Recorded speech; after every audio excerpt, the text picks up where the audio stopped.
2017년 11월 15일 날 5.4 규모의 포항 지진이 일어났죠. 저도 그때 참 놀랬고 여러분도 많이 놀랐습니다. 아직도 그 트라우마가 있어서 포항에 안 오는 분도 있습니다. 1년 5개월이 지났는데 지난 2019년 3월 20일 날 정부 조사단이 이제 발표를 했어요. 이것은 그 여러 가지 원인 중에 포항 지열발전소 어떤 설립과 관리 과정에 단층을 좀 잘못 건드려 가지고 일어나게 된 인재, 사람들로 말미암은 재난이다 인정했어요. 여기에 대해서 누가 잘했다 잘못했다 갑론을박이 많은데 그런 것보다도 이제 앞으로 좀 대책들이 나와야 되겠고, 또 우리가 시민의 한 사람으로, 성도이기든 시민의 한 사람으로 좀 적극적인 관심을 가져야 됩니다. 이건 누구의 일입니까? 예, 우리 국민, 이 땅을 살아가는 당사자들의 일이기 때문입니다. 이걸 통해서 누가 유익을 얻고 자꾸 이런 쪽으로 시각을 갖지 말고 이것 관심 가지세요. 자, 지진에 대해서 여러분이 인터넷으로 검색해 보면 한 30-40분만, 1시간만 시간 들여보면은 전 세계적으로 지난 수천 년의 역사 속에 지진의 빈도와 강도가 점점 세지고 점점 빨라지고 있다는 것을 발견할 수가 있게 됩니다. 이것은 무슨 말입니까? 우리가 살아가고 있는 이 땅, 이 세상이 점점 불안정하게 흔들리고 있다는 거예요. 물리학에서는 물리학 제1법칙에 의하면 엔트로피, 점점 불안정한 방향으로 이 세상 물질 세계가 흔들려 돌아가고 있는 것을 입증하기도 하는 거예요. 마태복음 24장 3절에서 제자들이 우리 주님께서 다시 오신다고 했습니다. 다시 오실 때에 질문을 했습니다. 그때 어떤 징조가 있겠는가? 우리에게 이르소서 어느 때에 이런 일이 있겠사오며, 또 주의 임하심, 주님이 공중으로 임하셨다가 땅으로 임하는데 주의 임하심과 세상 끝에는, 세상 끝을 종말이다 너무 부정적으로는 보지 마세요. 이 죄악 세상, 질병과 전쟁과 싸움과 또 죽음과 고통이 끊임없는 이 죄악 세상이 끝이 오고 새 세상이 옵니까 안 옵니까? 옵니다. 그게 성경의 이야기입니다. 새 세상이 열리는 거예요. 이 세상 끝은 저 세상의 시작입니다. 그러니까 희망과 복된 소식이에요. 이 세상 끝에는 무슨 징조가 있사오리까? 주님은 주님이 다시 오실 그때가 다가오면 이 세상 천지의 모든 것들, 그야말로 모든 것들입니다. 땅도 흔들리지만은 하늘까지도 흔들려요. 정치, 경제, 법, 제도, 이념, 문화, 사상, 예술, 안보, 국방, 외교 모든 분야들이 점점 더 흔들리고 혼란스러워질 것을 예언했습니다. 누가 예언했느냐? 연구자들이나 학자들이 예언한 게 아니라, 예견한 게 아니라 창조주요 성자 하나님이신 예수 그리스도가 말했어요. 그분이 진짜로 창조주고 구원주고 성자 하나님이라면 하나님의 말이 이루어질까요? 안 이루어질까요? 이루어진다고 저는 믿습니다. 그런 여러 가지 흔들림 중에서 우리 포항 지진은 하나의 자그마한 사건일 뿐입니다.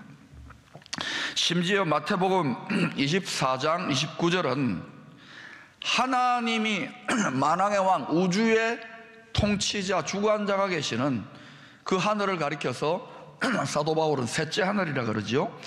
가장 높고 높은 셋째 하늘을 제외하고, 하나님의 뜻이 완전히 이루어지는 셋째 하늘나라를 제외하고 그 밑에 있는 모든 하늘들, 성경은 하늘들이 많답니다. 모든 하늘들조차 흔들릴 것을 이렇게 예언하고 있습니다.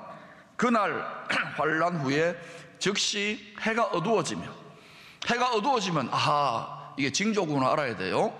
달이 빛을 내지 아니하며 별들이, 그냥 별 하나, 행성이나 위성 정도가 아닙니다. 별들이 하늘에서 우수수 떨어지며 하늘의 권능들이 흔들리리라.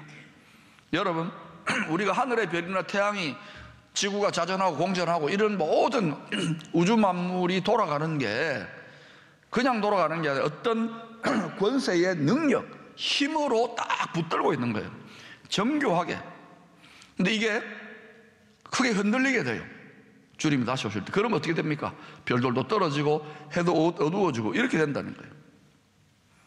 창조주께서 이렇게 모든 피조 세계의 흔들림을 허락하시는 이유가 뭘까요? 왜 이렇게 세상이 흔들리나? 마태복음 24장 30절은 이렇게 설명합니다. 그때에 인자의 징조, 인자는 누굽니까? 사람의 아들로 오신 예수 그리스도의 징조가 하늘에서 보이겠고, 그때에 땅의 모든 족속들이 통곡하며. 왜 예수 그리스도 오르는 땅의 모든 족속들이 통곡할까요? 땅에 남아있는 자들은 통곡합니다. 그러면 예수님이 다시 오시기를 간절히 기다리고 그분이 심판해주고 만왕의 왕인 것을 간절히 기다리는 그분의 신부된 성도들은 이미 땅에 남아있자면 어디 간다는 말입니까? 공중에 어린 양의 혼인잔치에 우리가 휴거라고도 하고 들려버리는 거예요. 그러니까 땅에 남아있으면 안 좋은 거예요. 그래서 예수님이 오시는데도 대충 어설프게 믿은 성도들이나 그 말을 무시했던 사람들에게는 이게 뭐예요? 화가 되고 통곡이 되는 거예요. 통곡하면 그들이 인자가 다시 오시는 예수 그리스도가 구름을 타고 승천하셨죠?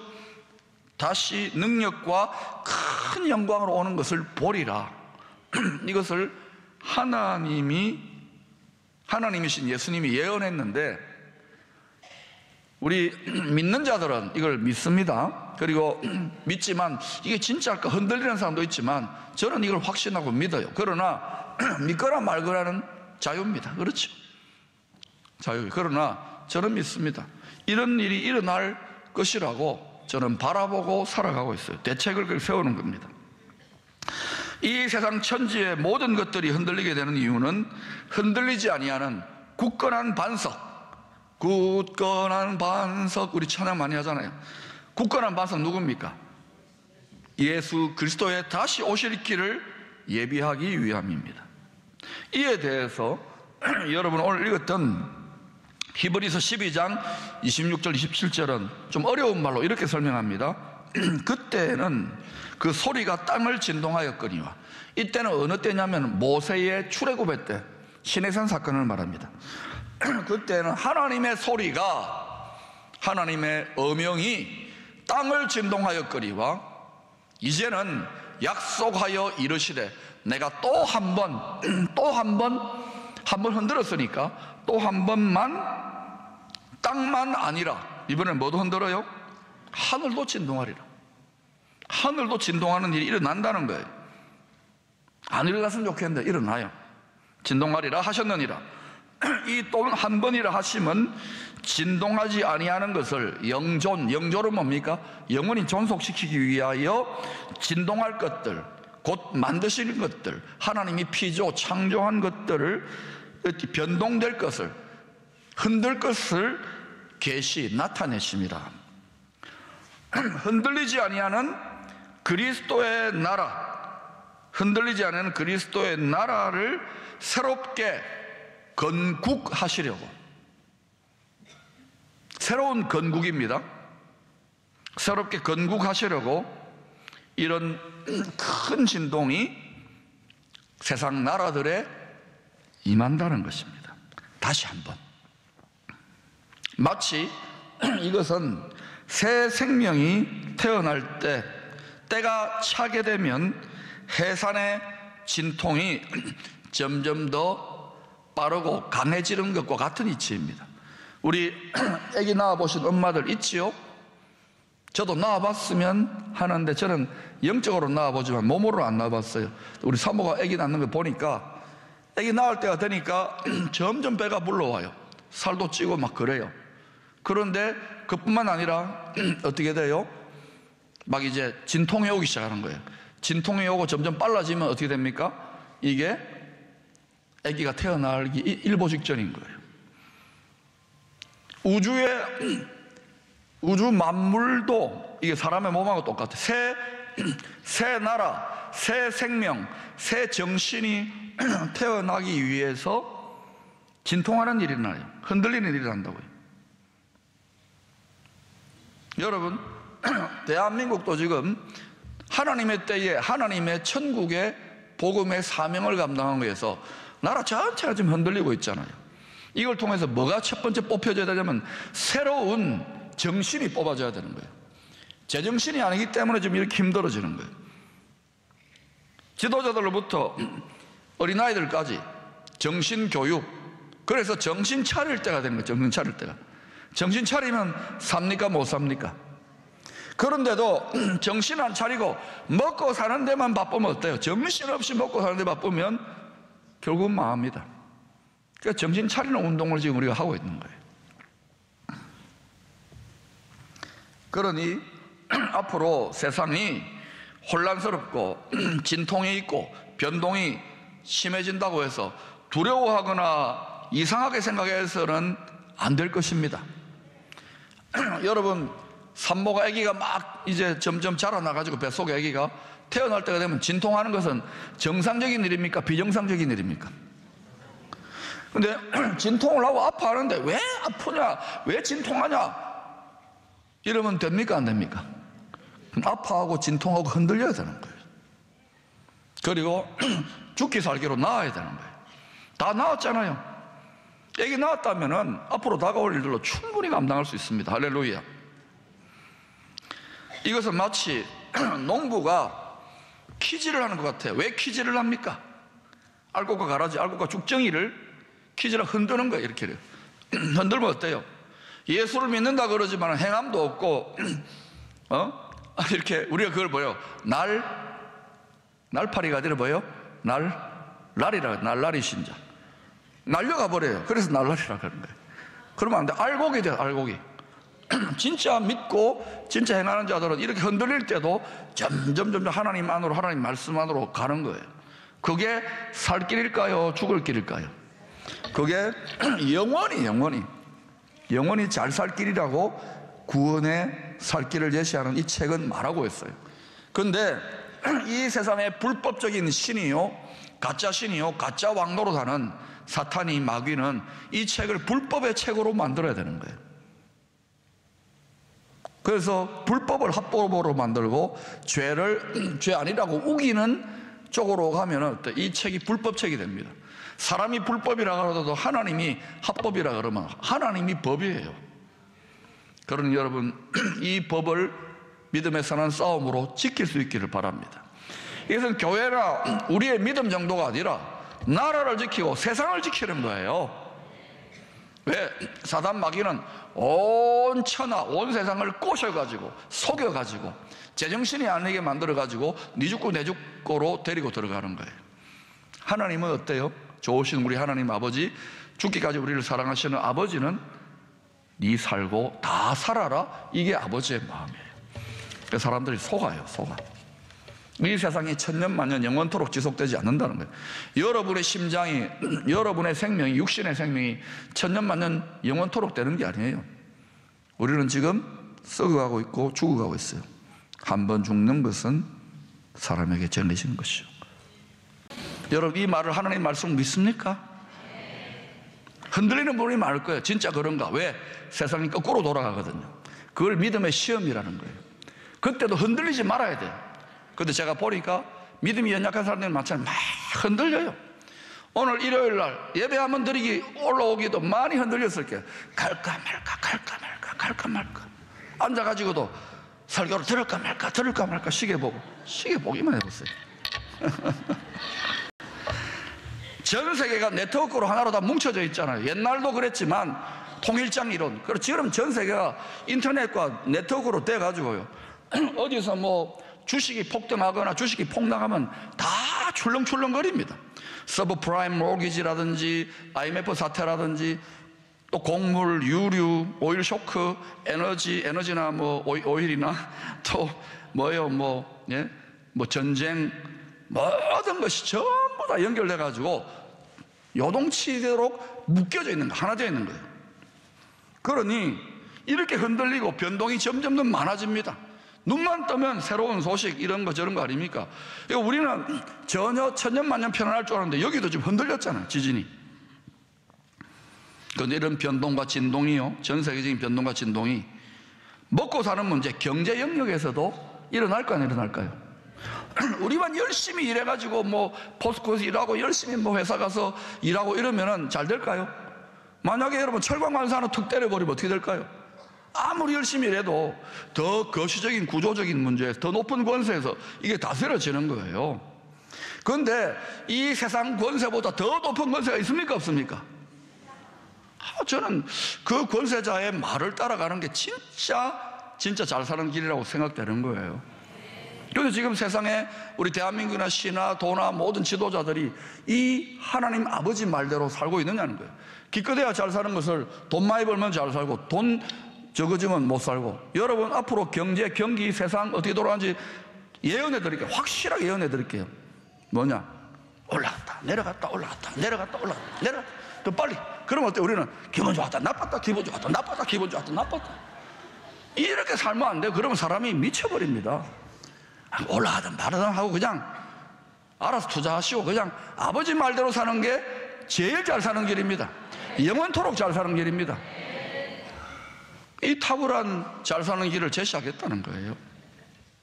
여러분, 유대교 라피 출신의 목사 조나단 칸이라고 있습니다. 이분이 안식년의 비밀이라고 하는 책을 썼는데요, 그럼 이 책에서 자기 조국, 세계 최고의 경제 패권국인 미국의 경제 변동, 경기 변동을 쭉 건국 이래로 역사를 분석하고 하나님의 말씀, 특별히 구약 성경의 하나님의 안식 법칙에 비추어서, 안식년 법칙에 비추어서 그 상관관계를 분석 설명합니다.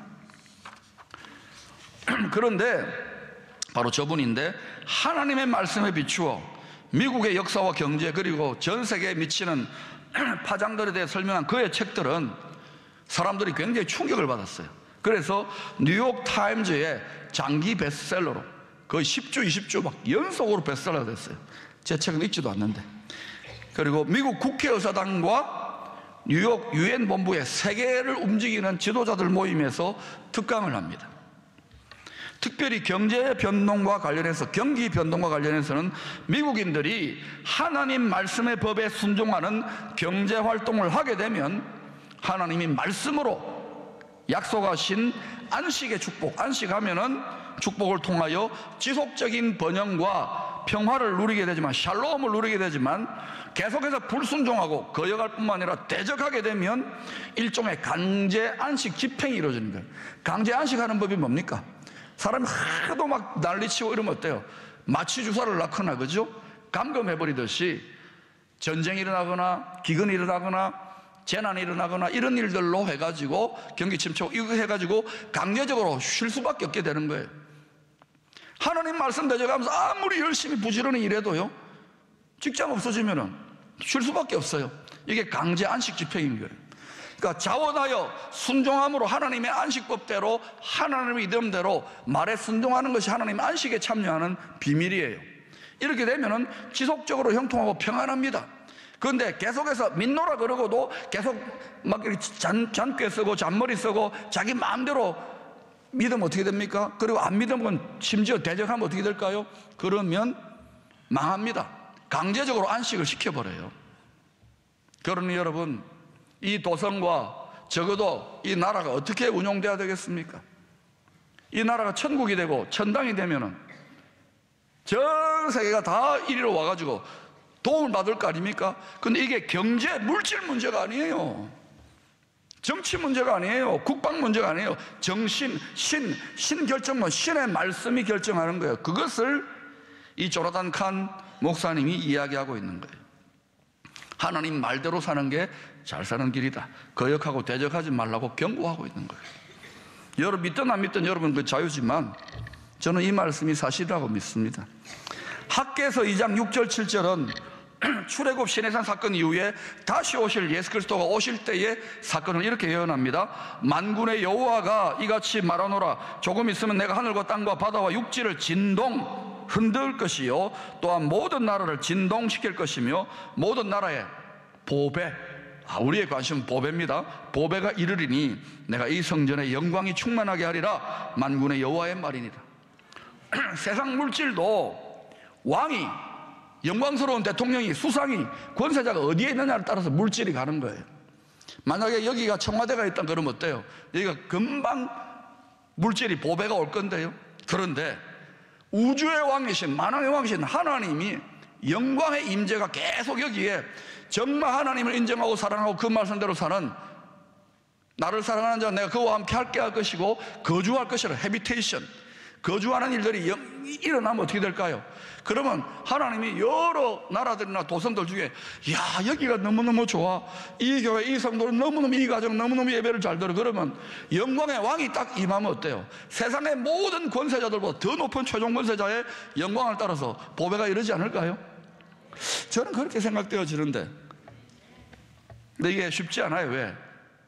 하나님 믿는 사람들도 세상이 거꾸로 돌아가니 거기 자꾸 타협을 하는 거예요. 마태복음 24장 13, 14절에서 주님께서는 자신이 오실 때 성도들 해야 될 것 딱 두 가지 사명을 주십니다. 첫 번째는 그러나 끝까지 견디는 자는 구원을 얻으리라. 흔들리지 말아야 되는 거예요. 딱 믿고, 딱 죽기까지 믿고 이렇게 가야 돼요. 그 다음에 이 천국 복음이 모든 민족에게 정언되기 위하여 온 세상에 전파되리니 그제야 이 죄악 세상이 끝이 오는 거예요. 그러면 어때요? 우리가 끝까지 해야 될 게, 내 믿음, 내 자식, 내 가정 믿음 잘 견고하게 지킬 수 있도록 가르쳐야 되고, 가르쳐 지켜야 되고, 뿐만 아니라 뭐 해야 됩니까?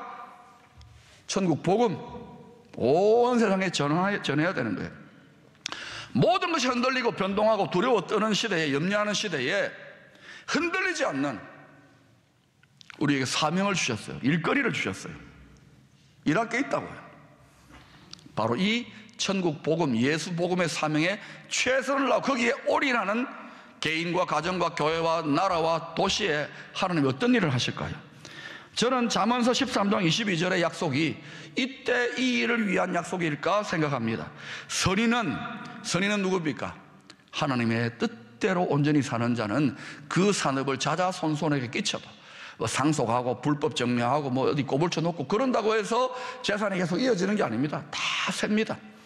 하나님 뜻대로 온전히 사는 자는 그 산업을 자자손손에게 끼쳐도 죄인의 재물, 죄인은 누굽니까? 하나님 말대로 안 살고 심지어는 거역하고 대적하고 배신하는 자, 배반하는 자는, 죄인의 재물은 의인을 위하여. 의인은 누굽니까? 하나님의 뜻대로 온전히 살려고 하는 자, 예수의 복음을 증거하기 위해서 이 시대로 말하면은 노력하는 자들에게 의인을 위하여 쌓이느니라. 지금 보세요. 뭐 조금 복 받아가지고 이 나라가, 우리가 뭐 열심히 해가지고 복을 받은 거 있지만 다른 나라는 열심히 안 했습니까? 얼마나 복을 받았습니까? 세계 10위, 11위 정도의 경제 대국이 되었습니다. 이제는 15위인가요? 그런데 이걸 가지고 지금 우리가 뭐 하고 있느냐고요. 성경은 재물을 배설물로 이야기하지 않습니까? 경주 최부자 최선이라고 하는 그 어른도 이거는 똥과 같다, 자꾸 나누어주지 않고 쌓아놓으면 냄새 난다 그러잖아요. 그런데 우리가 그걸 움켜쥐고 있는 정신밖에 안 되는 거예요. 예수 믿는 자들도. 그럼 어떻게 돼요? 여러분이 이게 막 지금 새 나가고 후덜후덜 걸리지만, 세상은 거꾸로 가지만 돈이 하나님이지만, 이걸 통해서 하나님이 잃어버린 자식을 위하여 여러분이 과감하게 믿음으로, 믿음이 필요한 거예요. 그렇게 하면 어떻게 될까요? 죄인의 재물은 의인을 위하여 쌓인다고요. 이런 일을 하는 교회와 성도와 나라와 도시에 하나님이 어떻게 할 것 같아요? 쌓아주시지 않겠어요? 그럼 또 쌓이면 그것만 움켜쥐고 있지 말라고요. 교회가 커지고 나라가 잘 살게 되면 계속해서 나누어 보세요. 그러면 지속적으로 하나님이 거룩한 번영을 부어주실지 여러분이 한번 실험해 보시기를 축원합니다.